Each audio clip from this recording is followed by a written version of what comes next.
We've all heard the sweet, dulcet tones of a violin, and if you've ever heard a whole orchestra before the actual performance, you might have heard something like this, which is the tuning.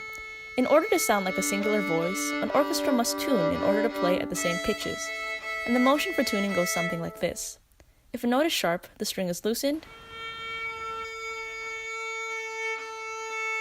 and if the note is flat, the string is tightened.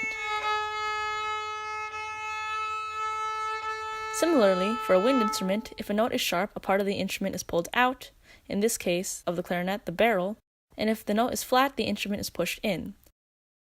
But why do we go through these motions? Why do we tune instruments by pulling in, pushing out, tightening, and loosening? The answer lies in the physics concept of enharmonics, or how notes are produced in the first place. Sound creates vibrations of air particles, and these energized air particles then travel in waves. These waves have an amplitude, the furthest distance from equilibrium, a wavelength, and frequency, or how many waves are played in a second, measured in hertz. For sound, a frequency determines pitch, or how high and low something sounds. Note: sound waves are longitudinal waves with compressions and rarefactions, but it's easier for me to draw them as transversal ones. So when a sound wave is played in an instrument, it reflects back off one side to create a standing wave, which looks like this. The reflected wave has the same amplitude, frequency, and wavelength as the original, but it travels in the opposite direction. The various standing waves created by a playing instrument are called harmonics. On a string instrument, the harmonics are created by a vibrating string, and in a wind instrument, the sound waves travel through the open pipe like this. The first harmonic, or the lowest possible frequency standing wave of half a wavelength, is called the fundamental frequency.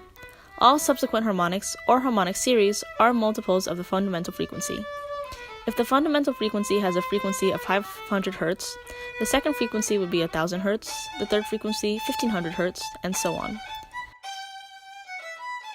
The harmonic frequencies can also be calculated with the equation f of n equals nv over 2l, in which n is the number of the harmonic, such as third, fourth, or seventh, v is the speed of sound in air in meters per second, and L is the length of the string or the instrument in meters.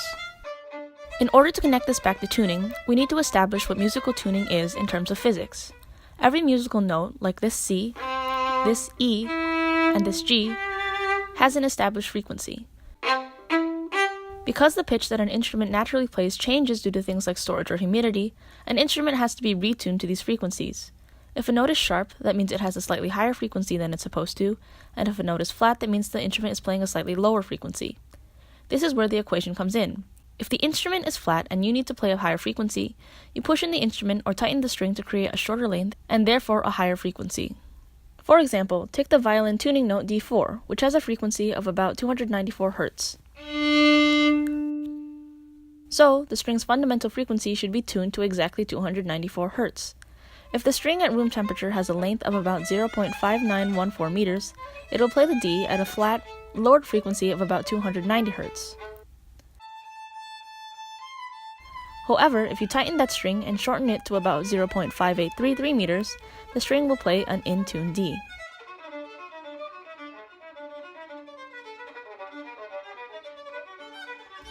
The same can be said for sharp notes. A shorter length string of, say, 0.5717 meters will play a higher frequency than intended of about 300 Hz, so you'll have to loosen it for it to play the correct note.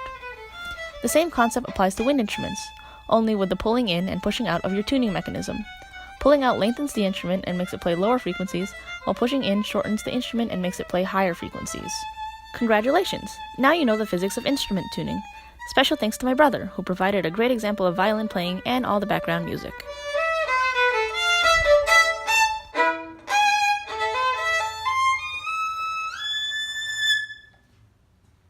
Take a bow. No.